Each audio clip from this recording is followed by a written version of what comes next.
पर आए हैं, हाथ उठा कर करने दुआ, यीशु नाम में मांगते हैं। तुझसे हम यहोवा खुदा रूह का बसा, ताज़ा मसा, रूह के फल दे खुदा, दे खुदा, दे खुदा। अपने हाथों को हिलाकर गाओ। तो हिकमत का रूह दे, फजल और सच्चाई का दे लिबास कुदरत की, भेज अबर तू रहमत का बसा,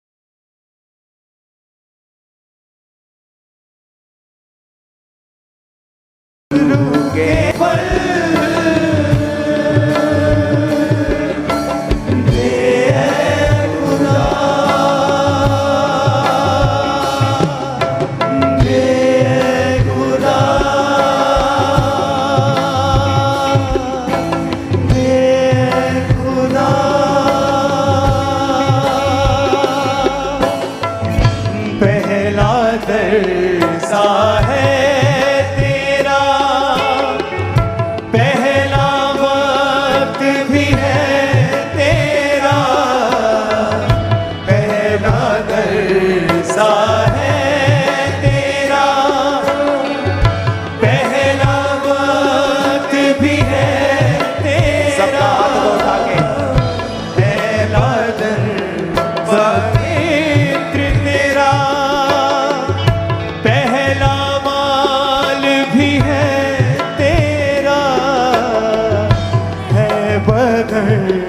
पवित्र तेरा, पहला माल भी है तेरा, रूह का बसा, ताज़ा मसा, रूह के फल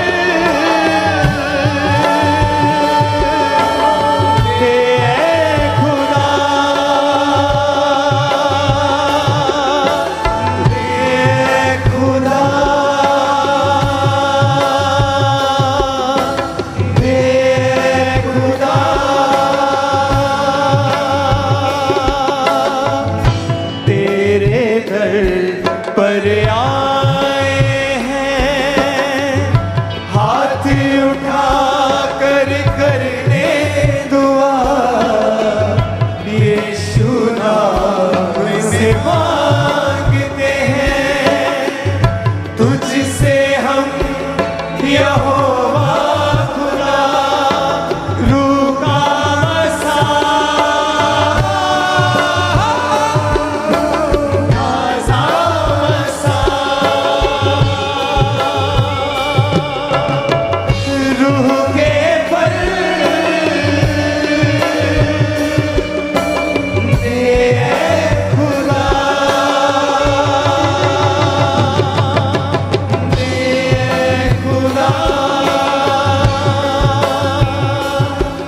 यीशु मसीह के नाम में खुदावंद की रूह की उसके मसे की प्यास आपके हृदय में जागृत हो जाए।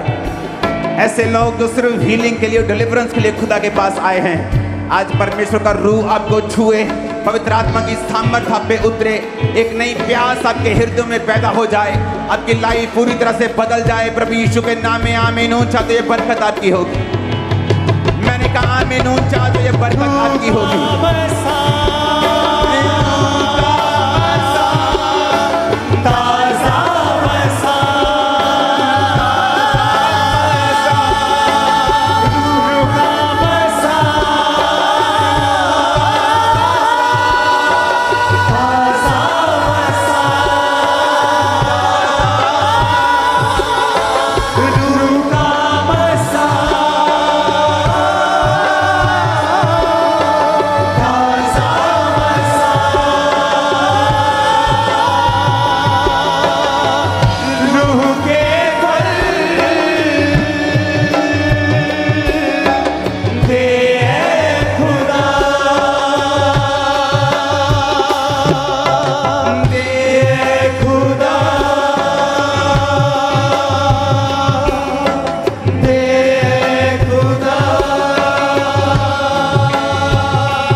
फिर से तेरे दर पर आए सब कलीसिया बोलो, हाथ उठा कर करने दुआ, यीशु नाम में मांगते हैं, तुझसे हम यहोवा खुदा लूका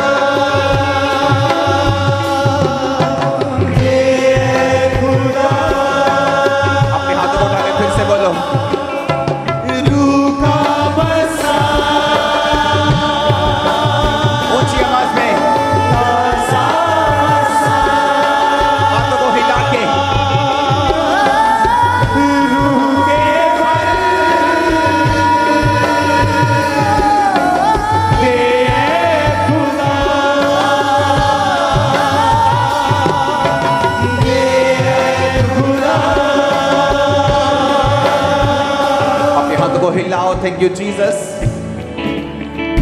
पहला दरसा है तेरा, पहला वक्त भी है तेरा, है बदन पवित्र तेरा, पहला माल भी है तेरा, रूह का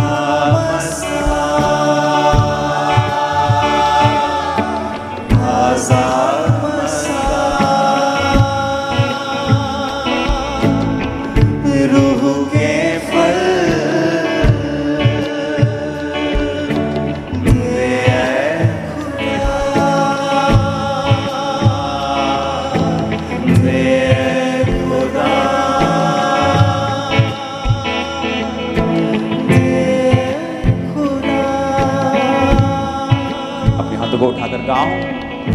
तेरे दर पर आए हैं, हाथ उठा कर करने दुआ, यीशु नाम में मांगते हैं, तुझसे हम यहोवा खुदा रूह का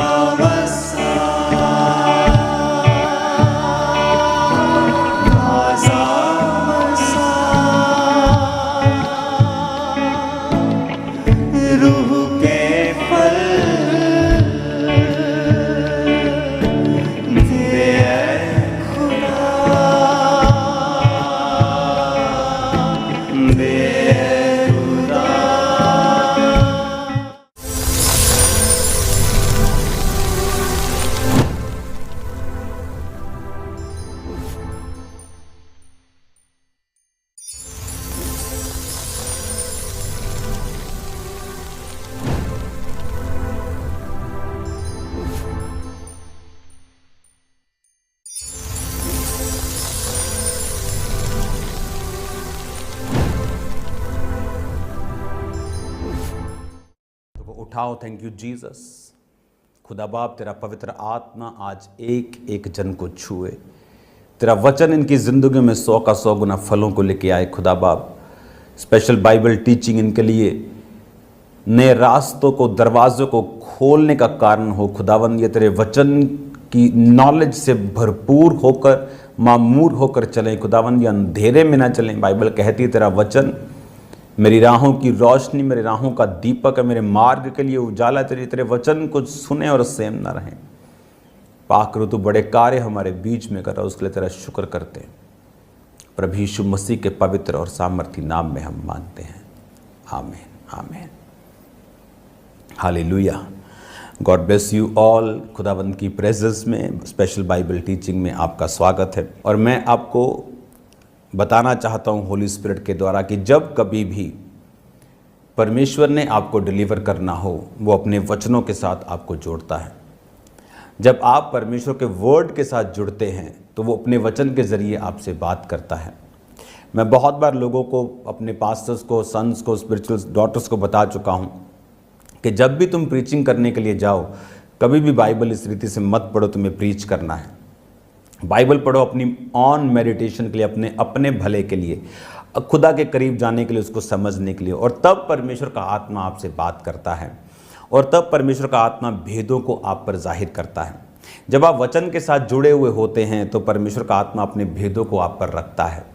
बहुत से लोग मैंने देखा है, जब वो वचन पढ़ते हैं और परमेश्वर का आत्मा उनसे बात नहीं करता, उसके कई कारण उनकी लाइफ में होते हैं। एक कारण पाप का उनकी ज़िंदगी में होना, कि वो बाइबल को एक रिलीजियस पुस्तक की तरह पढ़ रहे हैं। जिस बाइबल को वो पढ़ रहे हैं, उस बाइबल के लेखक जीसस क्राइस्ट की आत्मा के साथ उनका कोई संबंध ही नहीं है। एक तरफ वो व्यभिचार कर रहे हो, दूसरी तरफ वो बाइबल पढ़ रहे हैं, तो परमेश्वर क्या भेदों को उनकी लाइफ पर जाहिर करेगा। लेकिन अगर आप परमेश्वर के भेदों को लेना चाहते हैं, आप उसके साथ एक मन होने चाहिए। आपको आपका परम मित्र ही आपको सीक्रेट बातें बताता है। राह चलने वाला व्यक्ति आपके साथ सीक्रेट बातें शेयर नहीं करता। अगर आप रोज़ परमेश्वर के साथ बैठते हैं तो ही आप उसके मित्र हैं। अगर आप उसको हफ्ते बाद मिलते हैं तो आपकी मित्रता है, लेकिन वो टाइप की मित्रता नहीं है कि परमेश्वर आपसे अपनी गहरी बातों को शेयर करे। परमेश्वर अब्राहम के विषय में कहता है, क्या मैं जो सदोम अमोरा को कर रहा हूँ, क्या अब्राहम से छुपा के रखूँ? क्या अब्राहम जो अपने घराने को भी अपने पास आज्ञा देगा कि मेरी राहों पे चलो, क्या मैं उससे इन बातों को छुपा के रखूं? तो परमेश्वर, बहुत से और यहूदी भी होंगे और बहुत से अब्राहम की तरह परमेश्वर को मानने वाले होंगे, लेकिन परमेश्वर अब्राहम को अपना मित्र कहता था। ये संभव है जब आप परमेश्वर के वचन के साथ जुड़ते हैं, आप परमेश्वर की आत्मा को प्रसन्न रखते हैं। जब आप बाइबल के वचनों को पूरा करने लगते हैं, आप पवित्रताई में जीना शुरू करते हैं, आप प्रेयर्स करना शुरू करते हैं, आप फास्टिंग करते हैं, आप बीजों को बोते हैं, तो बाइबल ये भी कहती है, पौलुस कहता है कि कलीसियाओं की रीति के अनुसार इकट्ठे होना नहीं छोड़ना। सप्ताह के पहले दिन, संडे वाले दिन, पहले लोग सैटरडे इकट्ठा होते थे, शनिवार इकट्ठा होते थे, सब्त का दिन था, लेकिन उसके बाद संडे हो गया, यीशु मसीह के जी उठने का दिन। पौलुस कहता है इकट्ठा होना नहीं छोड़ना। लेकिन आज लोग बोलते हैं घर बैठकर परमेश्वर की बंदगी कर लेते हैं, घर बैठकर वचन सुन लेते हैं, आज गेस्ट ने आना है, आज काम है। लेकिन बाइबल कहती, परमेश्वर ने सख्त हुक्म दिए थे कि छठे दिन कुछ नहीं, 6 दिन के बाद 7वां दिन कुछ मत करना, विश्राम करना, भवन में जाना। और अब जब परमेश्वर ने ग्रेस का युग दिया है, जब यीशु मसीह ने अपना राजा, अपना याजक हमें बना दिया, तो हमें कितना और अधिक उनकी आज्ञाओं को मानना चाहिए। और मैंने देखा है, जब एक व्यक्ति वचन के साथ जुड़ा हुआ होता है, वो भवन के साथ जुड़ा हुआ होता है। बाइबल कहती मूसा भी जब छुड़ाया गया, आप अगले पार्ट में कल उसे सुनेंगे इस वचन को, उसने कहा था कि मैं यहोवा का निवास स्थान बनाऊंगा। निवास स्थान के साथ दाऊद भी प्रेम करता था, मूसा भी प्रेम करता था। जीसस को बाइबल कहती, जीसस ने कहा था, तेरे घर की धुन मुझे खा जाएगी, तेरा घर प्रार्थना का घर कहलाएगा। हालेलुया। और उसने कहा था, तेरी घर की धुन मुझे खा जाएगी। एक व्यक्ति जब आत्मिक होता है, आप उसकी लाइफ में नोटिस करेंगे, परमेश्वर के भवन के लिए उसके हृदय में एक अलग प्रकार का प्रेम होता है। और जितने लोग आत्मिक दिखते हैं लेकिन होते नहीं, ऐसे बहुत से लोग हैं। मैं आपको लिस्ट बता सकता हूं ऐसे प्रचारकों की, खासकर इवेंजलिस्ट लोगों की, जो लोग जब जाते हैं प्रीच करने तो लंगड़े चलते हैं और लाखों लोग इकट्ठा होते हैं, रियल में लाखों। मेरे क्रूसेड्स में लाखों लोग जब आते तो मैं आपको बता सकता हूं रियल में लाखों किसे कहते हैं। वो फेसबुक वाला, यूट्यूब वाला लाखों नहीं कि पिक्चर को एडिट कर करके लाखों कैसे दिखाना है, वो वाला लाखों नहीं, असली वाला लाखों। हालेलुया। और संडे को उनका अपना चर्च नहीं, इवेंजलिस्ट हैं, और संडे को वो चर्च जाते हैं किसी और पास्टर के पास। Great man of God, great believers भवन के साथ जुड़े हुए मिलेंगे आपको। ग्रेट लोग परमेश्वर के भवन के प्रति स्पेशल प्यार रखेंगे, कभी मिस नहीं करेंगे। संडे रिश्तेदारों को बोल के रखते हैं नहीं आना। मेरे क्रिश्चियन रिश्तेदार उनको बोल के रखा है संडे मॉर्निंग मेरे घर पे नहीं एंटर करना। परमेश्वर के भवन में मैं जा रहा हूं, मुझे अपनी स्पिरिट को मेंटेन करके जाना है, फालतू बातों को मैं करके नहीं जाऊंगा। जो भी हेलो हाय शाय करनी है बाद में देख लेंगे, मीटिंग के बाद जो मर्जी करो, हाँ जो मर्जी, मतलब बैठो बात करो, लेकिन मीटिंग से पहले नहीं, क्रूसेड से पहले नहीं। हालेलुया। मीटिंग से पहले मैं अपना कोई व्हाट्सएप चेक नहीं करता। अगर किसी के गलती से हरे टिक लग भी गए तो ये सोच लो मैंने चेक नहीं किया, वो ऐसे ही लग गए हरे टिक आपके। हालेलुया। ग्रेट लोग, ग्रेट बिलीवर्स भवनों के साथ जुड़े हुए हैं, सेवकाइयों के साथ, मिनिस्ट्रीज के साथ जुड़े हुए हैं। दाऊद स्पेशल प्रेम करता था, पूरा अपना पर्सनल सोना बो दिया। सुलेमान लव करता था, नेहेम्या लव करता था। आप देख लो लोग, पतरस, जीसस क्राइस्ट, खुदा के भवन के साथ ये प्यार करने वाले लोग थे। मूसा, अभी किसी ने सोचा भी नहीं कि यहोवा के लिए भवन बनेगा। सोचा कि वो तो आसमानों का खुदा है, उसके लिए क्या निवास स्थान बनाएंगे, लेकिन मूसा कहता।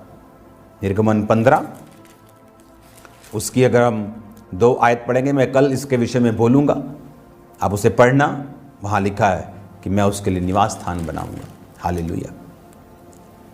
हम बाइबल के वचनों को अगर पूरा नहीं करेंगे और उस हिसाब से अपने आप को तैयार नहीं करेंगे, इसीलिए आज क्रिश्चियनिटी जो है वो हीलिंग्स, वो डिलीवरेंस हर एक जगह नहीं होती।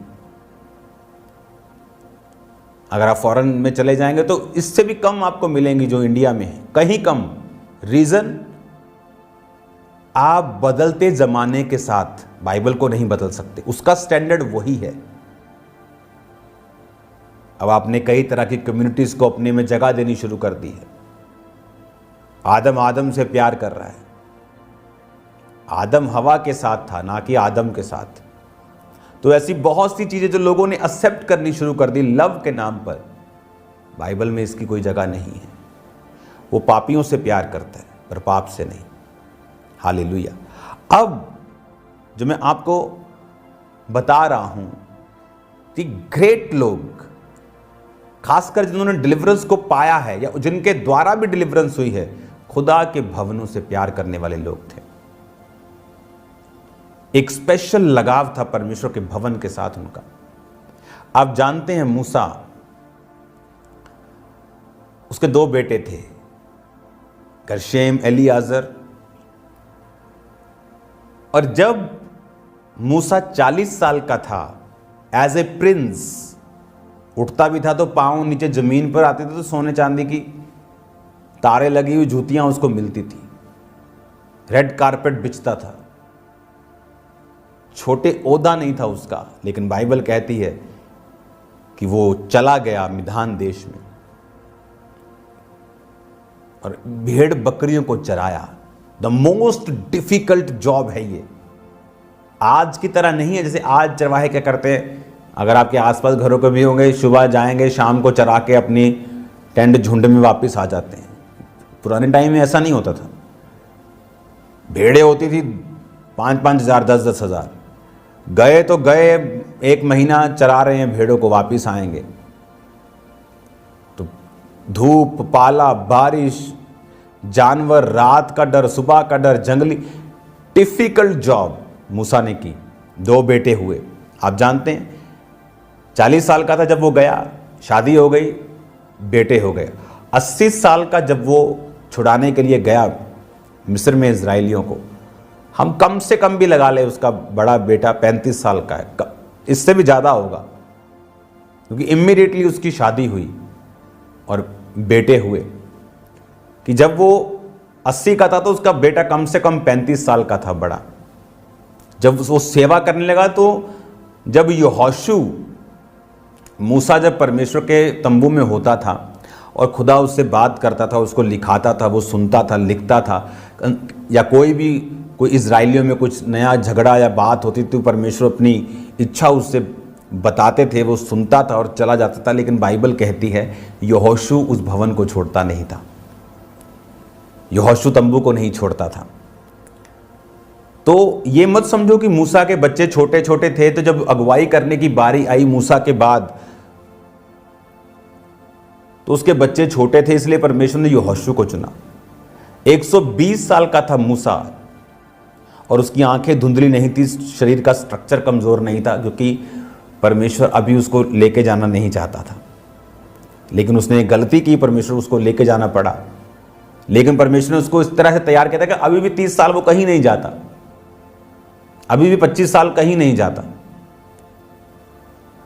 अब जब परमेश्वर ने कहा था मनुष्य की आयु 120 साल की होगी, उसके बाद भी लोग 150 साल जीते रहे। पर अब्राहम से लेकर अगर आप देखेंगे अलग अलग, इसहाक को देखेंगे तो ये सब 120 से ज़्यादा जिए हैं, 175 भी जिए हैं। जिस समय यहोशू चुना गया उसका बेटा कम से कम 75 साल का था। एक 75 साल का आदमी काबिल होता है, मैच्योर होता है, दुनिया देख ली होती है, लेकिन परमेश्वर ने उसको नहीं चुना, यहोशू चुना। कारण ये नहीं कि वो बच्चों को नहीं चुनता है, कारण ये नहीं कि वो बच्चों को चुनता नहीं है या बच्चों को ही चुनेगा। कारण ये है कि वो अपने बाप को फॉलो कर रहे हैं। अब दाऊद के बाद परमेश्वर ने सुलेमान उसके बेटे को चुना, क्योंकि सुलेमान ने उसकी गवाही को फॉलो किया। उसके बच्चे अगुवाई के लिए नहीं चुने गए। जब मूसा आ रहा था छुड़ाने के लिए इजराइलियों को,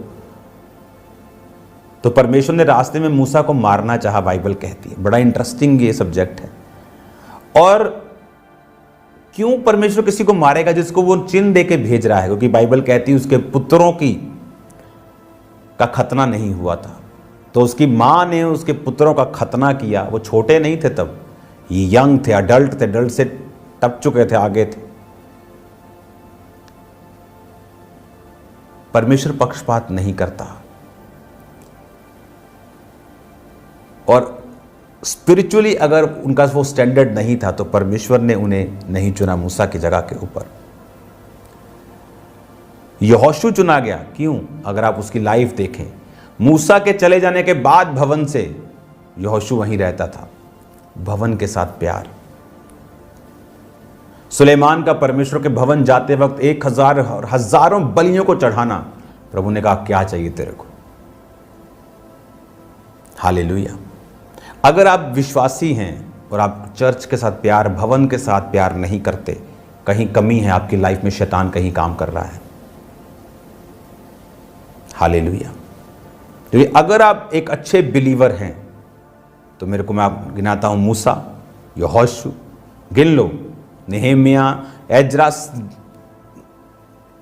चेक कर लो। डैनियल किसकी तरफ प्रार्थना करता था मुंह करके 3 बार दिन में? उसके भवन की ओर। एक विश्वासी का एक भवन के साथ जुड़े होना इतना जरूरी है जितना आपके शरीर में ब्लड का होना। किसी में कम होता है ब्लड, वो जीता है पर मरते मरते जीता है। ऐसे ही वो लोग क्रिश्चियन हैं जो भवनों के साथ जुड़े हुए नहीं हैं। मेरा बिलीव है आप लोग इस वचन, क्योंकि छुटकारा जो होता है वो ऐसे नहीं होता जिस तरह लोग समझते हैं कि एक पादरी आएगा, प्रेयर करेगा, छुटकारा हो जाएगा। सिंपल इस तरह से नहीं होता। यीशु मसीह की चर्चिस को अखाड़े मत बनाओ जहाँ पर हाला ला ला ला ला हो रही, फेसबुक से 2-3 डाटा चेक किया, 2-3 लोगों को खड़ा किया, प्रोफेसियाँ मारी और आ गए। नो नो, डिलीवरेंस बहुत चीज़ों पर निर्भर करती है। एक घर सिर्फ सीमेंट ईंट से नहीं बना हुआ, हजारों प्रोडक्ट्स लगे होते हैं। डिलीवरेंस के लिए आपको सब तरफ से मैं गाइड करूंगा, वचन आपको दूंगा और आप डिलीवर होंगे यीशु मसीह के नाम में। आप सेम नहीं है यीशु मसीह के नाम में। God bless you all. हमारा ये विश्वास है कि आज इस टीचिंग को सुनने के दौरान परमेश्वर का आत्मा आपको छू चुका है और आपकी जिंदगी में गवाही पैदा हो चुकी है, एक बड़ा बदलाव एंटर हो चुका है। तो आप अपनी टेस्टमनी को, अपनी गवाही को भेजने के लिए इन दिए गए नंबर्स के ऊपर कॉल करके या व्हाट्सएप करके अपनी गवाही को नोट करवा सकते हैं कि परमेश्वर ने किस तरह से आपकी जिंदगी में आपको चंगाई दी, आपको छुटकारा दिया, आपको आशीषित किया। तो लगातार अपनी गवाहियों को इन नंबर्स के ऊपर भेजते जाएं।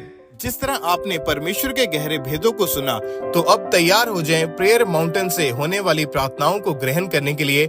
आज रात 8 से 9 आप इन प्रार्थनाओं को जब रिसीव करेंगे, हमारा विश्वास है कि आप अपनी चंगाई को, अपनी आशीषों को इन प्रार्थनाओं को ग्रहण करके प्राप्त करेंगे। आप पूरे भारत से, पूरे इंडिया से बैंक अकाउंट्स के जरिए अपनी ऑफरिंग को, अपने सीड को चर्च के अकाउंट में भेज सकते हैं, जैसे कि ICICI बैंक और HDFC बैंक। इन दोनों बैंक अकाउंट्स की डिटेल को आप नोट कर लें। आप RTGS करके, नेफ्ट करके, IMPS के जरिए अपनी ऑफरिंग को, अपने सीड को, आप पूरे भारत से, पूरे इंडिया से आप चर्च के अकाउंट्स में अपनी ऑफरिंग को, अपने सीड को, अपने टाइथ को सेंड करते जाएं। ICICI बैंक, उसका QR कोड आपके टीवी स्क्रीन के ऊपर आप देख रहे होंगे। इस QR कोड को आप अपने मोबाइल फोन से स्कैन करें। यदि आप किसी भी तरह का मोबाइल एप्लीकेशन इस्तेमाल करते हैं, वो चाहे गूगल पे है, चाहे फोन पे है, चाहे भारत पे है, चाहे पेटीएम है, चाहे इसके अलावा भी कोई अदर एप्लीकेशन है, तो आप ICICI बैंक और HDFC बैंक के QR कोड को अपने मोबाइल फोन के जरिए स्कैन करके ऑनलाइन तरीके से इजीली अपनी ऑफरिंग को, अपने सीड को आप चर्च के अकाउंट में भेज सकते हैं।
आप हमारे YouTube चैनल को सब्सक्राइब कर लें और नोटिफिकेशन बेल को ऑन कर लें, ताकि जब परमेश्वर के दास परमेश्वर के वचन को लेके हमारे बीच में आए, तो आप उन मीटिंग्स को, उन प्रार्थनाओं को सबसे पहले और समय पर सुन सकें।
मानी